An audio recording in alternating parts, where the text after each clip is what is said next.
What's going on? This your boy JayG, and I was just having a conversation with my nieces and nephews, and just thought I'd get some free game today. So the conversation started out talking to them about their future goals, what they want to do, what they want to own a house, own a business, and a lot of them told me I ain't old enough yet to do this, or I'll worry about that later on. But the thing is that you can always plant seeds early in life, and also the more strategy that you do get, the more time and the more that you understand that you can do things at an earlier age. You don't always have to wait. You got business owners that are under 16, under 10. And also, you can actually purchase a house at the age of 18. A lot of people don't know that. It's about strategy. So I just wanted to give a couple of different strategies on how you can buy a house at 18. And buying a house is important, even for adults. A lot of game that I didn't have early on. So I'm gonna tell you about how you can get a house at 18.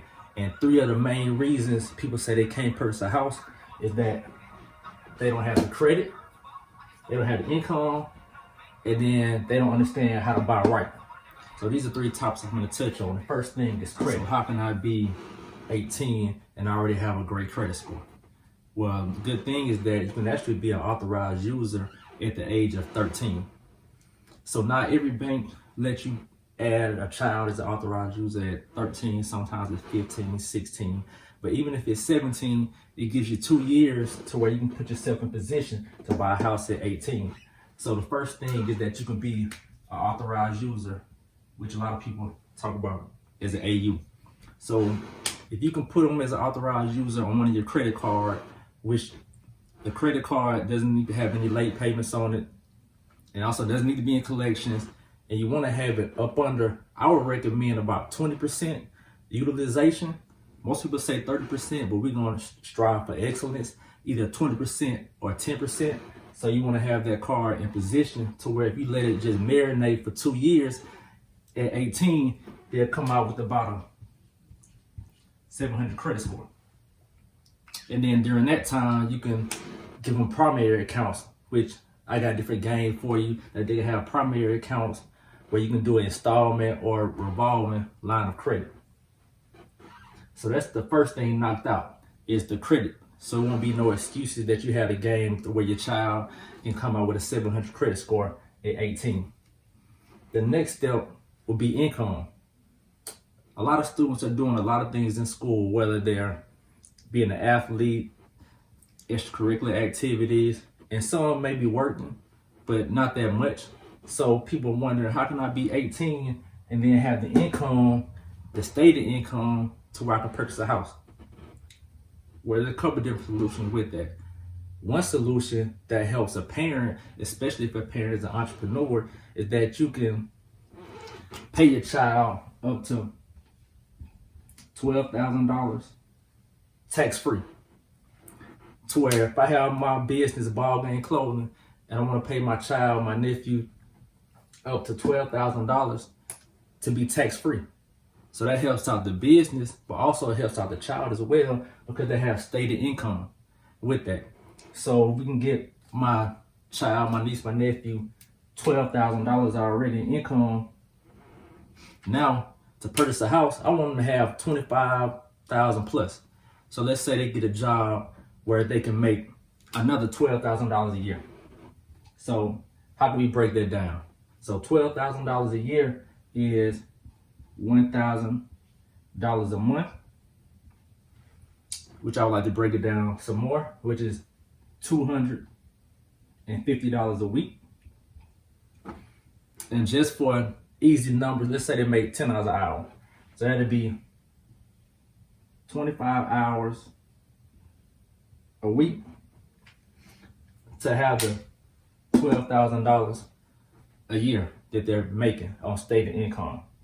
And I know even if you're playing basketball, you're an athlete, you're doing anything else, sometimes you can find 25 hours out the week to have the income with that. And if you do that, so you got your $12,000 from working, and you also have your other $12,000 working in somebody's business, whether you're helping your parents, your aunt, your uncle, another entrepreneur, to where you can get another 12,000. Always figuring out how can I make income, how can I make money. You end up with about $24,000 a year stated income. And that's the second thing knocked out, the income. The third thing we're gonna talk about is buying right.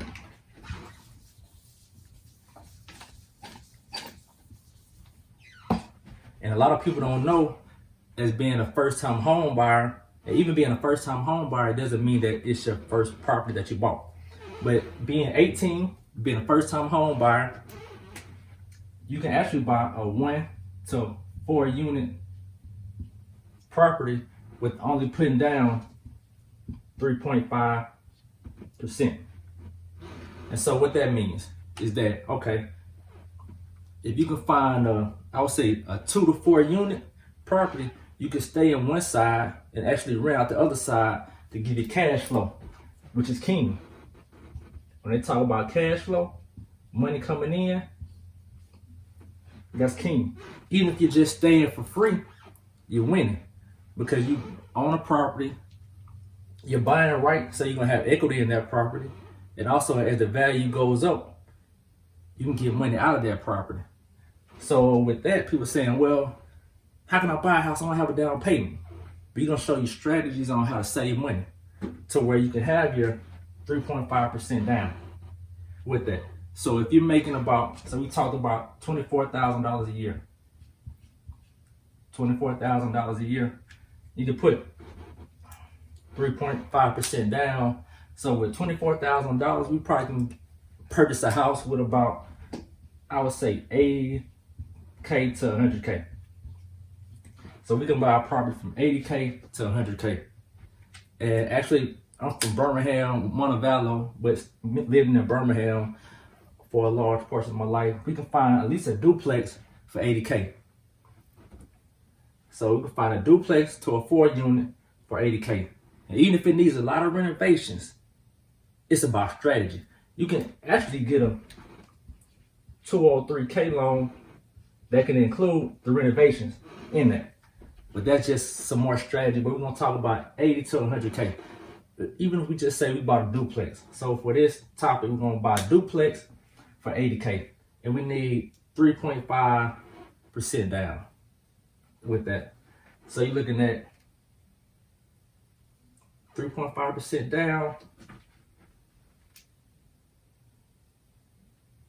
Find my calculator. I should know off the top of my head, but I like to be precise. 80,000 times. So you're looking at $3,000. What? 2,800. But we'll just say 3,000. $3,000 down. And even if you had a roommate, because a lot of people not just gonna stay by themselves. So if you go into college and you have a roommate, you can actually partner to where one person can have 1,500, the other person can have 1,500. Y'all stay in one apartment and rent out the other apartment. With that, it's all about strategy. Don't be worried about partnerships. We're just learning about doing good business. So it's always about how can I make this thing happen. And they also have different programs for first-time home buyers to where you can actually have down payment assistance. But for this, $3,000 down payment. So on that $3,000, we gotta see how much is it gonna cost us. I know apartments in the area, you're looking at $600 and up, maybe for a 1 bedroom, something like that. So what it's gonna cost us for this? We got a down payment of $3,000. Let's just say our payment will be about $600 to $700. And the way that breaks down is that you're looking at about, for your principal and interest, is gonna run you about $500. So you got your taxes and insurance. Probably run you about $150. And then you have your PMI. And that'll run you about $50. So you're looking at about, say at the high end, about $700. And as we talked about rents in the area, maybe you're looking at 600 and plus. So if you rent it out one side, that's paying your payment, and anything else that you get on the other side is just profit. Not only are we gonna buy right, let's just say you buy for a certain price and it goes up in equity. Later on, we can refinance. So we can pull that money out and we can use that to buy another 2 to 4 unit property, or even just a single family home, however you want to do it. So having equity is like having extra cash in it. And these are just 3 topics that we're talking about: how you can buy a house at 18 by getting your credit right, having stated income, which you can show it, document it, and also strategy on how to buy right. And this your boy JayG.